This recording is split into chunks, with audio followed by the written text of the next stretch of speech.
بسم اللہ الرحمن الرحیم۔ صرف 5 منٹ کا مدرسہ قرآن و حدیث کی روشنی میں نمبر 1 اسلامی تاریخ 15 رجب المرجب حضرت سعد بن ابی وقاص رضی اللہ عنہ کی کرامت۔ حضرت عمر رضی اللہ عنہ نے اپنے زمانے خلافت میں کسریٰ کو فتح کرنے کے لیے حضرت سعد بن ابی وقاص رضی اللہ عنہ کی امارت میں ایک بڑا لشکر ایران کی طرف روانہ کیا، یعنی امام جو بنایا، ان کو امیر بنایا حضرت سعد کو، ان کی طرف روانہ فرمایا، اور راستے میں انہیں دریائے دجلہ ملا۔ اس کو پار کرنے کے لیے ان کے پاس نہ کوئی کشتی تھی اور نہ ہی کوئی دوسرا راستہ، اور دریا کا پانی بھی کافی چڑھا ہوا تھا۔ حضرت سعد رضی اللہ عنہ نے لوگوں کو دریا پار کرنے کی دعوت دی۔ اس پر ایک جماعت تیار ہو گئی اور اس نے اپنے گھوڑے دریا میں ڈال دیے۔ حضرت سعد رضی اللہ عنہ نے تمام لوگوں کو دریا میں کود جانے کا حکم دیا۔ اس پر تمام لوگ دریائے دجلہ میں اپنے گھوڑوں کے ساتھ کود پڑے۔ گھوڑے دریا میں اس طرح چل رہے تھے جیسے کہ زمین پر ہوں، اور وہ لوگ دریا پار کرتے ہوئے آپس میں اس طرح باتیں کر رہے تھے جس طرح زمین پر چلتے ہوئے کیا کرتے ہیں، حالانکہ دریا بہت جوش میں تھا۔ ایرانیوں نے جب یہ منظر دیکھا تو گھبرا گئے اور اپنا ساز و سامان چھوڑ کر بھاگ نکلے، اور مسلمانوں کو اللہ تعالیٰ نے فتح دی۔ ان کی وفات 55 ہجری میں حضرت معاویہ رضی اللہ عنہ کی دور خلافت میں ہوئی۔ نمبر 2، اللہ کی قدرت۔ نیند اللہ کی عظیم نعمت۔ اللہ تعالیٰ نے انسان کو بے شمار نعمتوں سے نوازا ہے، انہی میں سے ایک عظیم نعمت نیند ہے۔ جب آدمی سو جاتا ہے تو اس کا احساس و شعور بھی ختم ہو جاتا ہے، اور آدمی اپنے گردو پیش بلکہ اپنے جسم کے احوال سے بھی بے خبر ہو جاتا ہے۔ گویا اس وقت یہ قوتیں اس سے لے لی جاتی ہیں، مگر موت کی طرح نیند دے کر پھر جیتی جاگتی زندگی کون عطا فرماتا ہے؟ یقیناً یہ اللہ تعالیٰ ہی کی عطا کرتا ہے۔ نمبر 3، ایک فرض کے بارے میں، نماز عصر کی اہمیت۔ رسول اللہ صلی اللہ علیہ وسلم نے فرمایا، جس شخص نے عصر کی نماز چھوڑ دی تو اس کا عمل ضائع ہو گیا۔ بخاری شریف۔ فائدہ: دن اور رات میں تمام مسلمانوں پر 5 وقت نمازوں کو ادا کرنا تو ضروری ہے ہی، لیکن خاص طور سے عصر کی نماز چھوڑنے والوں کے حق میں رسول اللہ صلی اللہ علیہ وسلم کا وعید بیان و فرمانا اس کی اہمیت کو مزید بڑھا دیتا ہے۔ چنانچہ ہمارے لیے ضروری ہے کہ ہم عصر کی نماز وقت پر ادا کریں اور قضا نہ کریں۔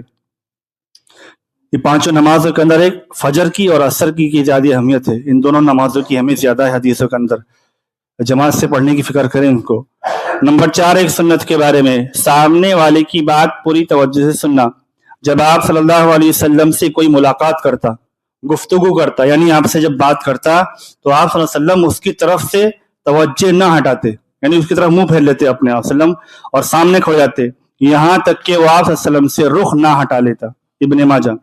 یہ طریقہ ہے سنت کہ جب گفتگو کرو تو ادھر ادھر نہ دیکھو، بلکہ ابھی تو کیا موبائل چالو ہو گیا، موبائل چل رہا ہے، سامنے بات کرتے ہیں،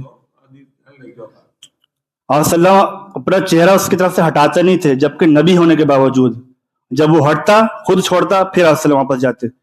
نمبر 5، ایک عمل کی فضیلت، مصافحہ کرنا۔ رسول اللہ صلی اللہ علیہ وسلم نے فرمایا، جب 2 مسلمان ملتے ہیں اور ایک دوسرے سے مصافحہ کرتے ہیں، یعنی ہاتھ ملاتے ہیں، تو ان کے جدا ہونے سے، یعنی الگ ہونے سے پہلے دونوں کی مغفرت کر دی جاتی ہے۔ ترمذی شریف۔ نمبر 6، گناہ کے بارے میں، صحابہ کی سیرت کو داغدار بنانا۔ رسول اللہ صلی اللہ علیہ وسلم نے فرمایا، میرے صحابہ کے بارے میں اللہ سے ڈرتے رہنا، میرے بعد ان کو نشانہ مت بنانا۔ جو ان سے محبت کرے گا وہ مجھ سے محبت کی بنیاد پر ان سے محبت کرے گا، اور جو ان سے بغض دشمنی رکھے گا وہ مجھ سے بغض دشمنی کی بنا پر ان سے بغض رکھے گا، اور جس نے ان کو تکلیف دی اس نے مجھ کو تکلیف دی، اور جس نے مجھے تکلیف دی گویا کہ اس نے اللہ کو تکلیف پہنچائی، اور جس نے اللہ کو تکلیف پہنچائی قریب ہے کہ اللہ تعالیٰ اس کو عذاب میں پکڑ لے گا۔ ترمذی شریف۔ نمبر 7، دنیا کے بارے میں، بے جا زینت سے بچنا۔ رسول اللہ صلی اللہ علیہ وسلم نے فرمایا، آدمی کے لیے مناسب نہیں ہے کہ وہ نقش و نگار والے گھر میں داخل ہو۔ بہقی شعب الایمان۔